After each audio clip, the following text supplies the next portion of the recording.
It works. It works. It works, man. Look, I was live yesterday by an extra 5 minutes, so I'm late today by an extra 3 minutes. Well, hello everyone. Welcome to BayernNow, the ultimate Bayern Munich fan channel, Stuttgart. And before I get into Stuttgart and what they have to offer, whatever you say, Stuttgart, whatever you say. So, Bayern Munich have a very interesting lineup that I want us to pick tomorrow. Lucas Hernandez is returning. Alphonso Davies is close to his return. Find out what happens in the next episode of Dragon Ball Z. But actually, here's what's interesting. So I was thinking about this right before I went live. I was like, well, he's going to play Lucas. He's most definitely going to play Lucas. Hansi Flick actually talked about Lucas Hernandez. So I think Lucas will start. So will Alaba, typical, right? You don't expect Alaba to be dropped. And then interestingly, I think Sane will start.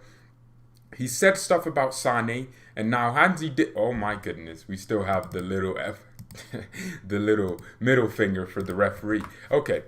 So essentially, he did say that Leroy Sané does need to improve his 1v1s, not losing the ball in easy situations. I agree with that. I think Sané scored. Yeah, Sané scored a header in the Champions League fixture this week. So Leroy Sané starting would make so much sense. And guess what? Serge Gnabry is so out of form right now. Gnabry has not scored in like 6 Bundesliga games. I swear, something crazy like that. I don't remember his last goal, man. God, that's how harsh it is. His last goal for us must have been 6 games ago. That's about a month or so. So Serge Gnabry, and in the Champions League, it's not like he's scoring there either. Kingsley Coman for me is in form, so I'd start him. Not based on anything other than he's scoring his goals, he's getting his job done, and he's playing better than Gnabry right now. But Sané, on the other hand, Sané's also playing well. He's also in form. 7 or 8 goals or 8 goal contributions in the last 9 appearances for FC Bayern Munich. That's crazy. So I'd play Sané in this game. I would definitely start. So I don't know what everyone feels about that. If you'd be angry if Sané didn't start. Sané was great against Dortmund. Lost touch going into the international break. No, Sané scored in the international break. I think he scored right before that versus Dortmund. So Sané was in form for Germany too. He scored a goal. I think he got an assist somehow. He didn't do anything against Spain because Germany didn't do anything against Spain, but you can't blame him. Then you have to blame Neuer. So you just can't equivalate one team's performance to the whole player. So I hope Sané starts. Let's hope and see, man. So yeah, I mean Roca too. Roca's another one I'm looking at. I need Roca to start this game. I do not want to see Javi Martinez and Goretzka. Marc Roca did his job. He was on job, man. He did his job. He did exactly what he was asked for against Salzburg. That's the team. He did exactly that plus more. He was very quintessential in that game. And for me, he was one of the best players on the pitch. We have to play Roca. Defensively, he showed exactly what he can do. Very, very energetic. He has a lot of pace for a midfielder. And I'm thinking to myself, the passing ability, he made one great pass over the top to Lewandowski. He was finding players in between the lines. So nah. Oh, you're talking about Gnabry. Okay, my bad. So I'd play Roca 100%. No questions asked. Marc Roca has to start this game. I thought he played very well against Salzburg. And Flick admitted it. So we'll see what happens. And guess what? He got an extra 40 minutes off the pitch. So he got rested. Yeah. Not because he picked up a red card. He just got a rest. Yeah, the team does pick itself. I mean, we don't have anything else we need to look at. Just Roca and Goretzka and Lucas Hernandez. What do you think about Niklas? Well, I made the video about him. So if you want to check that out, it's on the channel. But speaking of him, it looks like he will be in the team, like on the bench. So I'm actually curious who he'll drop off the bench to play Niklas Süle or not play him, well, to have him on the bench. Who's he going to drop? I'm curious now. I'm actually really curious.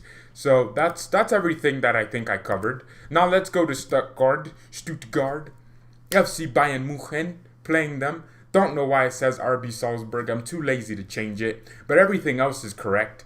Stuttgart. They have this. Oh my goodness. What an Italian name. Pellegrino Materazzo. Oh my goodness. That sounds like a freaking mafia. Al Pacino's just gonna start coming out and start killing me. My goodness, he's just gonna start giving me an offer I can't refuse. Like the Godfather, man. God, what an Italian manager name sounding guy who's actually not from Italy. He's from Jersey, but he looks exactly like the guy from Everybody Loves Ray. He looks like Robert from Everybody Loves Ray. My God.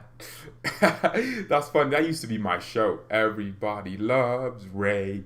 Yeah, but seriously though, this guy, head coach, look, Stuttgart are actually playing relatively well. I was so surprised to find out that they're undefeated in the last 5 games, which is a crazy record. The same way Werder Bremen had like 5 draws in a row, they also have four draws in a row. So draws like Kim Kardashian. What am I saying? What am I saying, man? Draws like Forever 21 for men. I don't know what I'm saying. So yeah, they have a lot of draws. Let's be completely real there. And their coach is good. They got the little. I mean, he's basically Pep Guardiola, except he has some height on him. I mean, he's actually like 6'6". God damn it, man. That's some devilish thing. You're 6'6". Oh my goodness, you're a tall Italian. Wow, you're a tall Italian. My goodness, a different type of mafia, man. Italian mafia guys are supposed to be shorter, a little bit just, they're a little bit bulkier, fatter. They just speak to you anyhow. But this guy looks like he can play in the NBA. He should be playing there, playing with LeBron James. He shouldn't be guarding Bayern Munich he should be guarding LeBron James. Shouldn't be guarding Hansi Flick. Hansi is not your man your own size. Pick up your man your own size, or fight a man your own size. I don't know. But this guy is tall, man. 6'6", like damn. Okay, but strengths, they're actually stacked. They're very good. I didn't know this, but they came up. I'll be honest, when they did come up, I was like, well, they'll just get relegated again. But it looks like they have a sporting director who's doing his thing. He's picking them up, and he's taking them. He's planning their squad. They're actually doing everything perfectly. I think they lost Askeber. I'm not exactly sure how I say his name, but Santiago Askeber, who came from Stuttgart. Now he's at Hertha Berlin. He was a great defensive midfielder for them. They have someone else. They are a very good team. Oh my goodness. Wow, you could spam. Goodness gracious. My mods telling people not to spam instead of just timing them out. Goddamn. Useless. Useless mods. Okay. So seriously though, their best players, their CDM. They have this Waturu Endu guy.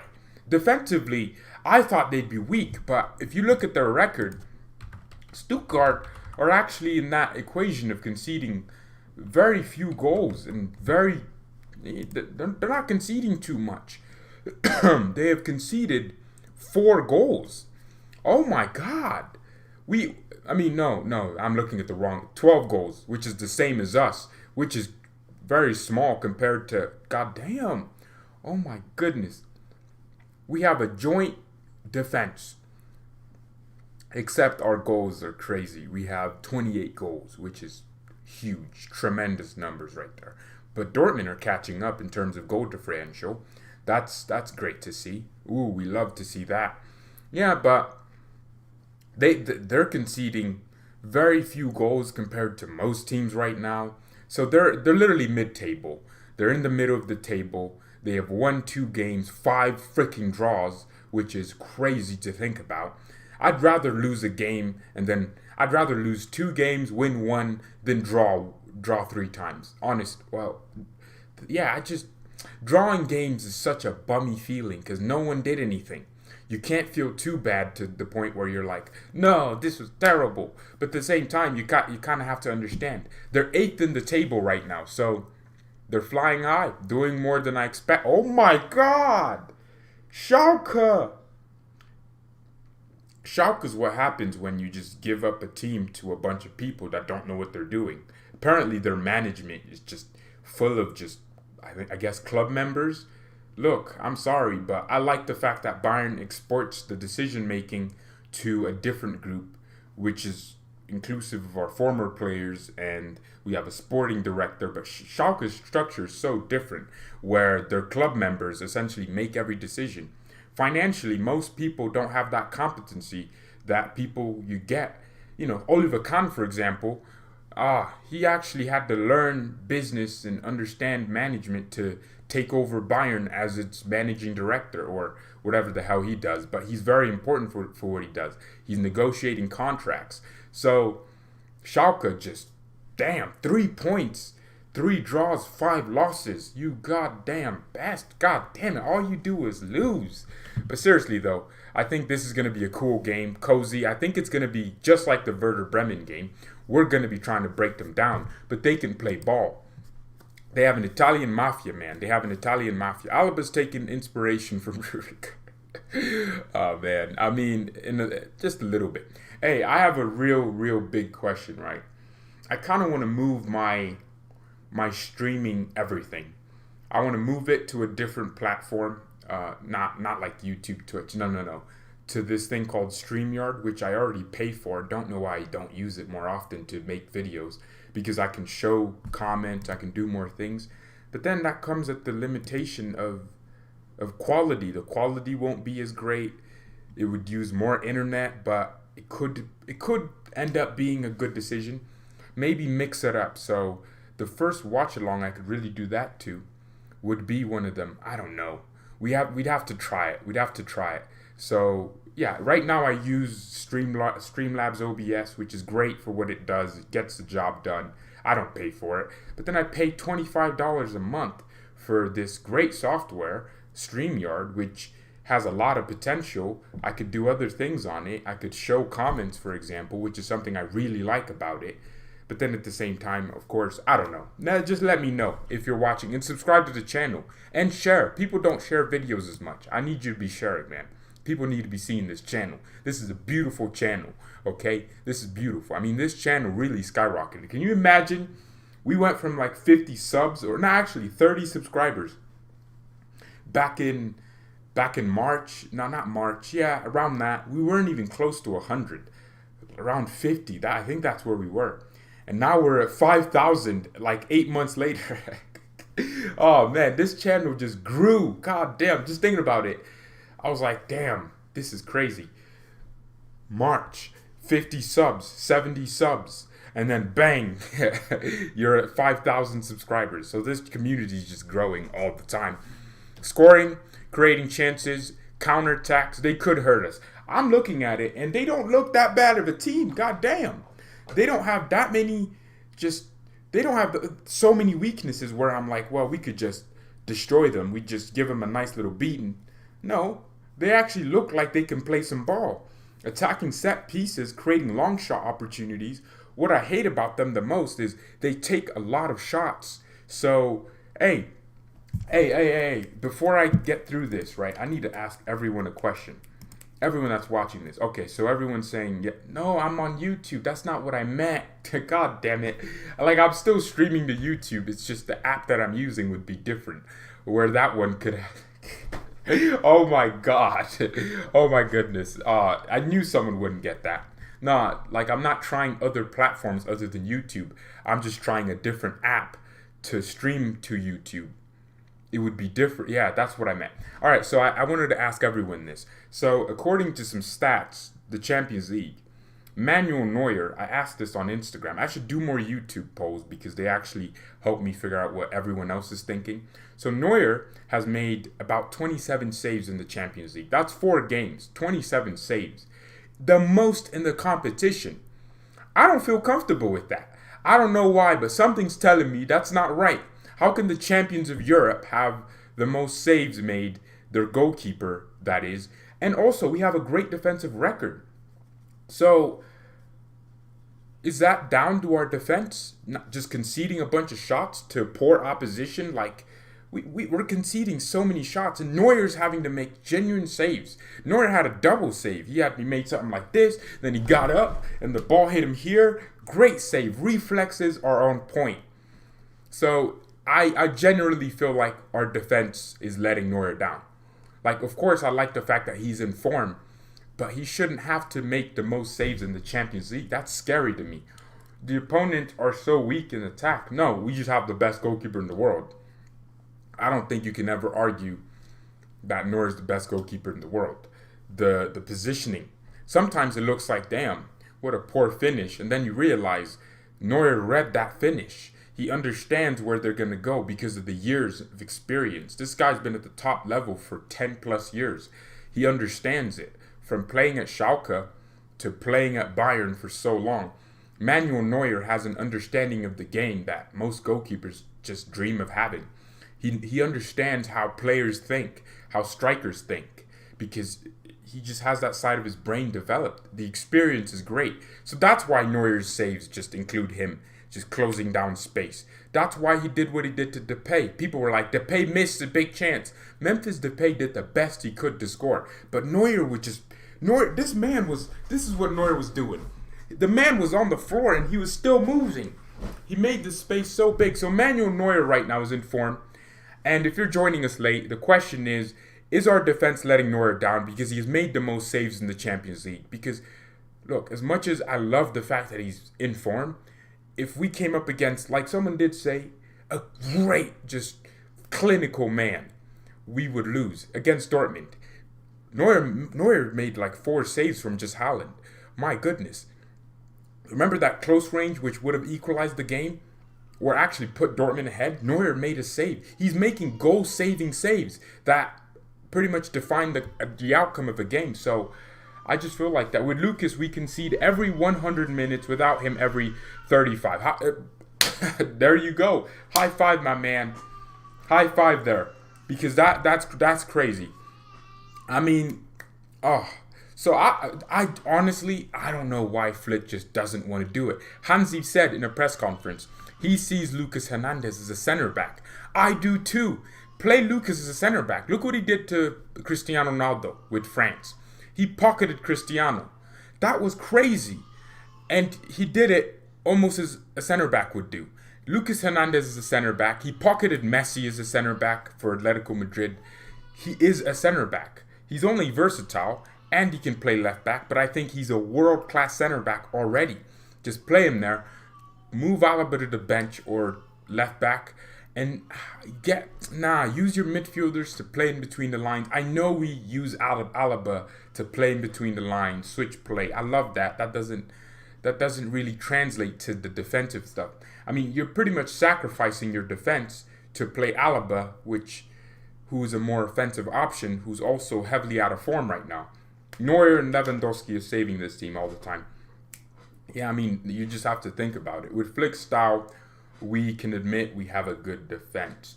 Yeah, we defend from the front.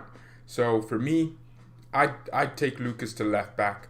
And then Davies. Davies is another one. People don't understand what Davies did for us or does for us with his pace and everything. Davies locked that left hand side down. Sometimes opposition would just avoid coming on Davies' side. I remember when we played Leverkusen, they were just like, nah, we ain't trying this. They just moved all their attackers to our right-hand side. They just wanted to avoid Davies. So let's see what happens with that. So I was just really interested in that. Everyone answered it. I think it's down to our defense, just letting all these shots be taken in dangerous areas and forcing Neuer to make good saves. Great saves. Counterattacks, they're good at those. Attacking set pieces, creating long shots, playing through balls. Weaknesses, defending set pieces. So they're good at attacking set pieces, just can't defend them. Protecting the lead, their style of play. They play short passes. God damn, I didn't know that. They're a possession-based team. How can I find out this stat? I need to find out like their average possession. Does anyone? Okay, 50.8. A good possession-based side. So they'll actually take the ball. And that's averaging every single game they have played this season. So, I mean, 50.8% possession. I don't think this game will be a 60-40. I think this game could be 55 to 45. I think this is going to be an even game when it comes to possession. This game needs a lot of energy too. We need to press because they're actually decent on the ball.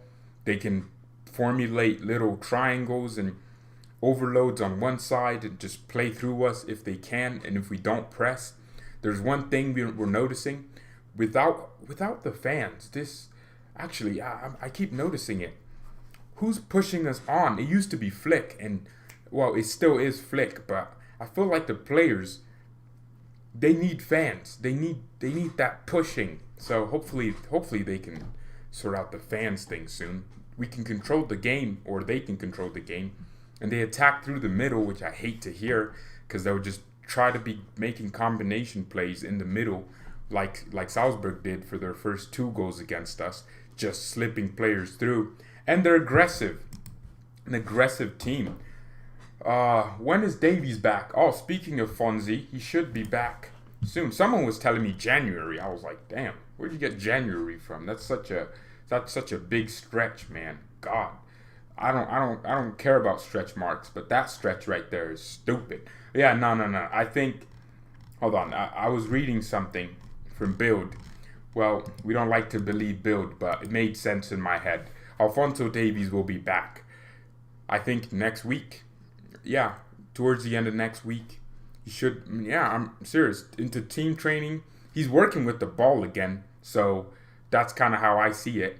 Again, Davies didn't actually break anything. He had a tear, which takes time to recover, but it's not like he just tore a ligament or something's genuinely broken. He tore something, which is different. He rolled his ankle. Like, for example, right? Rubber. Okay, has anyone ever tried to stretch rubber? It's hard, right? It's really hard to stretch rubber. So essentially, what Davies did, now, he stretched it, right? He stretched something, but it didn't tear. It had little tears, right? But it didn't tear completely, which means when it needs to come back together and regenerate, and just the tears need to, it already healed. It's just now he needs to get back into the rhythm of using his ankle in a normal way, which is why he's back training with the ball. Yes, he's training individually with the ball. He did running training for the first few days of getting back, and now he's training with the ball, which is pretty much a sign of he's ready for team training very soon. So Davies will be back. Someone said January. He's going to be back before you know it. Blink. He's back. I hate seeing Dest balling at Barca and seeing Sa who gave it past. No, it's not Brazo's fault that we didn't get Dest. We genuinely just didn't want to afford him. Hey, I need to change these emojis, guys. These emojis for the members. They're too small. Nah, the flick one, the flicked. Yeah, I can't even see the words, but it says flicked, then it says funny, and then it's just my face looking normal. So I need to change that. And then I put Gnabry and him cooking, Niko Kovac and him there like this. You know, if someone said something dumb, someone would type that and then it'd be like this. Niko Kovac thinking. I don't know, because he wasn't that great of a manager here. But yeah, it's just a meme. I tried. And then Tor sounds great because it's a ball and it hits the net and then it says Tor. Oh, come on, that's a goal. So I need to change those emojis. Just let me know what you want me to do. There you go. That's how they're supposed to look. Sa and Moteng is the biggest crap signing I've ever seen. None. See, here's the thing. People were expecting them to be something they weren't. I expected Bonasad to come in and just be okay. You know, do his thing. You know, be a passion merchant. Just work hard. I didn't expect him to be Philipp Lahm. See, you got to set your expectations for each signing. That's why I made a video and talked about how they were panic signings, because I don't think Bayern were sitting there like, we need to sign Bonasa and Choupo-Moting. No, we wanted Serginho Dest. We probably wanted someone else. I love Douglas Costa, but I don't think he was our main priority. We wanted Hudson-Odoi, who's doing okay at Chelsea, actually very well, scoring goals, important goals too. We wanted different players, let's be honest. We wanted Dest. We'd been looking at the guy for like 11 months, since January. We were leading the race for him. And then our representatives were in Amsterdam. Dest literally said in an interview he knew he was coming to Bayern. He thought he was joining Bayern. But guess what? We do what we always try to do, and that's make him cheaper.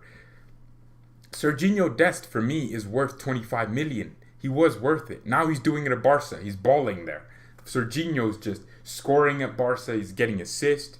He's just enjoying himself. He's defending well. He's improving. And we're still here talking about our right back options, which even if you just decided, you know, Pavard will be a right back forever, you'd still need a good backup. So, is it lagging again? God, man. This internet has no respect for me as a person, just disrespecting me. Should have went for Dest and Giroud instead of Giroud. Ugh. Ugh. You want fossils at Bayern. Yeah, you want fossils. Give Pavard a 10. How can I give Pavard a match rating when we aren't playing a game? You want me to give him a 10 right now? Yeah, Saw's going to be here for a few years. Just enjoy that. But people need to start realizing their expectations.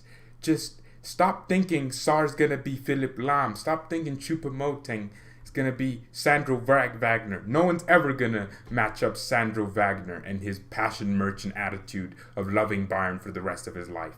No one's ever going to match that, okay? Just relax. Bring your expectations down. See, I came into the season with the expectation of whoever we sign isn't going to be the great... When we were signing these players, I was like, oh, thank you so much. You finally got that depth. But it's not really depth and quality because, if anything, Bonasar is just here to... He's here to... I thought he was going to be a stopgap. And then I found out it was a 4-year contract. Why? Why 4 years? That's so long. Just 2 years, that's it. He's going to be 32. And he's not that great to the point where he's not better than Rafinha. I'll be honest. Rafinha was actually very good at things. It was too long. That's all I'm saying. The 4-year contract. For like $80, you can get a signed Ian Robin Groningen. Nah, I'm not buying a Groningen jersey. I don't care. $80 is a lot of money, and I'm cheap. It is annoying for you personally. Okay.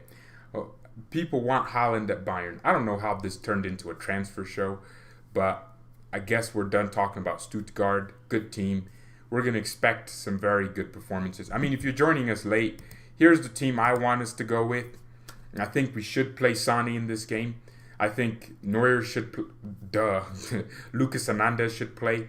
All these stats, I mean, that's how you build the defense. You pick up the right moments and the right types of...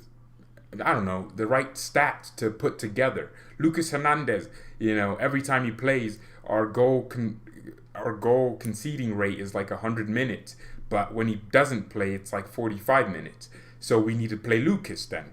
Then you're thinking to yourself, well, why is that? Why is it that Lucas is so important? Is it because Alaba's on our left side and he's just not cutting it? Maybe he could be our wingers. I'm not saying it's Alaba's fault. I'm saying you could consider other factors as to why Lucas is so important, but Lucas wins so many challenges. Then I'm thinking to myself, well, why is Lucas having to win so many challenges? Are we pressing well? Well, in the last few weeks, our pressing has been kind of meh. We're not pressing as well. We're not winning the ball back in crucial positions as easily. We're winning the ball back in midfield, but not in the wide areas. So maybe that could be why. And then you're thinking to yourself, well, look at every position. That's all you have to do. That's all you have to do. I hope Haaland chooses Bayern in the future. Lewandowski will be the best striker for many years because of his physique. I agree with that. I'm speaking of Lewandowski. I mean, the last 2 games I think have been his worst games in a long time. Werder Bremen and Salzburg. He's not getting involved enough with the ball. I kind of want Lewandowski from the beginning of the season where he was getting assists. But Lewandowski... I think Levy's a little bit out of form. Let's be honest. He didn't score against Werder. No one did. But that game just... I feel like he needed to drop deeper, get on the ball more. It's crazy because he still had a very decent game compared to most strikers. He's just at a level that everyone else doesn't... It's almost like when Lewandowski doesn't score 5 goals. We're like, that's a bad game. But I just think he wasn't getting the ball in the right areas. And his touch, I mean, this epitomized it. Roca sent a beautiful ball over. Robert would just volley it first time and try and get it in. And it'd probably go in. But he tried to take a touch and then... No. He needs to just get back into dropping deeper, gathering the ball from the wide areas. He needs to just get the ball and try to create. If we don't have midfielders like Kimmich who are able to create, Lewandowski's vision is out of this world. So in the last 2 games, I'm not seeing him drop deep as much. He needs to go out wide and inner switch. Coman needs to go up top at times. Sane needs to go up top. Lewandowski needs to try those crosses he did. That's what we need to see again. Because guess what? Our midfield is a little bit lacking in just the dynamic isn't there yet because Goretzka and Roca have only played once.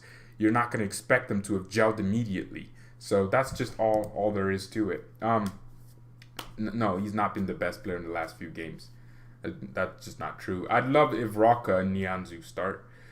Well, I don't think Kouassi's starting. I don't think so. Lucas Hernandez is back. Hansi loves Alaba. Oh, shoot. Hey, does anyone know anything about editing videos on YouTube? I want to make a clips channel. Yeah, I've just been thinking about it. I was like, wouldn't it be cool if, like, for example, if I said something, not like 30 seconds or 15-second clips, but, let's say I was speaking on a certain topic for 5 minutes. We would cut this out together, not together because I ain't doing it, but I guess I'm hiring people. But we would cut it up and then we'd post it on this clips channel. It'd be called BayernNow Clips. It'd look different to this channel, but it wouldn't. It would just be videos, like short clips from the actual shows of me saying stuff, and then the titles would be very attractive to. Yeah, I always thought that'd be a smart idea because I'm seeing so many of these clip channels just pop up. I think I need one, not because I actually need one, but because I'm jealous of the people that have one, so I want one. So, nah. No, the reason why I say Lewandowski's not been playing well is because he's not dropping back into the regions and picking up the ball from deep areas, and his touch is a little bit off at times, just these last 2 games. And that's actually evident because I think this man touched the ball I swear he could have touched the ball like 5 times against Werder Bremen. He wasn't getting as many touches on the ball, and he had to be dropping deeper. And yeah, actually against Werder Bremen, if you look at our heat map, Lewandowski was actually higher up than I think the entire season if you average it out. He was I could show it right now actually if I still have the heat maps. But do I not have the heat maps? I guess you don't get the heat maps. But Robert Lewandowski's average position against Werder Bremen was so central. Usually it's around the middle, so that's what you'd expect. Yeah. Oh no, not what Joe. Yeah, that's kind of what it is, Henry. That's what I mean. Not small. Yeah, from the 30-minute. Yeah, exactly. That's what I mean. So exactly. So I was talking about Niklas Zula yesterday in the show. What if that the 2 minutes that I was talking about him, we take that out and then post it on the clips channel, make a thumbnail for it, Niklas Zula's Bayern Munich problem or something like that. And then that's the title. And then people that don't want to watch the full show can just watch the clips. I have figured out that people, I don't know, this channel is so weird because people tell me these are long, yet people spend more time watching these than than any other types of videos on the channel. So I could make a 2-minute video. People won't watch that as much as they'd watch a 30-minute show. I don't make the shows for the people that watch after. I make the shows for the people that are watching now. I saw Sane running and fumble constantly with the ball. I don't know what that means. Kimmich has affected our defense and our midfield a lot. Yeah, that's true. Joshua Kimmich's absence, definitely something. I mean, you're not seeing the same runs. You're not seeing the same runs. Hopefully we start seeing similar runs. What do you mean Sane's lost? Sane's just one of our best players. ESPN does that. That's what I mean. That's exactly what I'm talking about. Sane's first touch becoming like Lukaku. I don't know what anyone's talking about right now. I will admit Sane's losing the ball, but he's also scoring, and he's one of our most informed goal scorers and getting assists as well. Yeah, but I do understand what everyone's talking about. His touch just a little bit off at times. But I don't think that has to do with him having a Lukaku first touch. I think I don't know. Let's be honest. Sane's new here. He still has things to learn. And guess what? He's working hard. He's tracking back. He's doing crazy, incredible things. He's full of confidence. And that's all that matters for me because he's getting the assists. He's getting the goals. And there's always going to be a baller in there. There's no way you're going to look at Sané and ever go, well, you're not a baller. You lost the ball this many times. That doesn't make any sense, you know. Because in fact, all of our attackers have like Robert Lewandowski right now. Last 2 games, I'm sure Lewandowski's going to score a hat trick against Stuttgart. And then we're going to be like, oh, thank you, Robert, you're back. It's crazy because if Lewandowski just, looking at the average prediction, I can't believe he wasn't in, because usually he's just hovering around the left-hand side. He's picking up the ball, like in between our midfielders sometimes, like very deep. And then he's making his dashing runs. And then I wonder, oh yeah, he did kind of pick up a knock with Poland. So maybe that's it. I don't know. There's so many aspects to this that don't make sense to me. So hopefully, and then again, you have to think about it. Alaba used to be so good at just moving the ball between the lines, far up the pitch, for people to pick up on Lewandowski and Müller and the midfielders and the wingers. Alaba used to be so good at that. But now Alaba's messing up those passes. Alaba used to be so good at picking up the runs that Müller would make. And then Müller would give the ball to Lewandowski in different areas, and Lewandowski could create or shoot. Well, Alaba's not making those similar types of passes. Boateng is messing up passes. So every single reason it could be a factor. Sané needs to be better as a starter. Nah, I don't agree Sané going to be some sub. I think we need to be starting Leroy Sané. Well, the reason you're saying, well, he's scoring as a sub is because all his appearances for Bayern have come as a sub since his injury. I don't remember when Sané last started before his injury. And actually, he got rushed into starting. Because Coman was in quarantine and he couldn't be starting. So Sané got rushed in a way. So, yeah, he did lose. That's what I mean with Levy. He lost the international break. It's almost like our players need 3 games to get back into the rhythm of playing just gelling because of the stupid international breaks. I feel like that's a thing. Yeah. So that's where I mean, actually, I wouldn't say Coman needs to step up. The guy's getting assists. He's getting his goals. 1 goal, 1 assist against. I think he got the cross for Sané's goal. So Coman's doing his thing. Kingsley's doing his thing. Again, it's just different players have different moments where they're doing one thing. Like Gnabry right now. Serge Gnabry definitely needs to get back into form because he's heavily out of form right now. But again, what are the reasons to that? Maybe the other wingers are just so informed that he's just, I don't know, it's just crazy. But thank you everyone so much for watching this preview. Leave a like on this video. Let's get to 30 likes before we go off. 30 likes. So this clips channel that I'm thinking, it would be crazy, you know. Leave a like on this video. Let's get to 30 likes. I need to go. Coman needs to improve his crossing and passing, but that's always something that every player needs to improve. He is in form right now. Kingsley Coman is in form, I think. The international break is actually literally just designed to make our players worse at everything.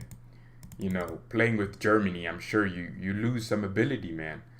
Leave a like on this video. Let's get to 30 likes, man. Let's get to 30 likes. But I guess it's been a crazy, crazy month. Oh, thank goodness. There are no international breaks in the month of December. We have the Champions League group stages ending, which is always sad, but then again, oh no, but you wait like 2 months just to wait for the first round of the knockout rounds. The international break, I hate you so much sometimes. You wait so long for some things. But Bayern will be playing, DFB Pokal games will be back. Leverkusen are apparently suing the DFB because they gave us a break, which that makes sense because you kind of want fairness in competition. Yeah, it's crazy. The schedule will get cool. And also, we have the Club World Cup in February, from the 1st of February to the 11th of February. So that's another thing to look forward to. January is going to be the chillest month because I think we have that winter break, which isn't really a break. It's just 10 days. But it's going to be fun. It's going to be fun. When is Kimmich back? January. Kimmich will be back in January. No international matches till March. What is in March? Isn't there just the Euros? And why are we waiting till March? Yeah, in Qatar. That's where it's happening. But Mia san Mia and peace. Leave a like on the video and subscribe, man. God.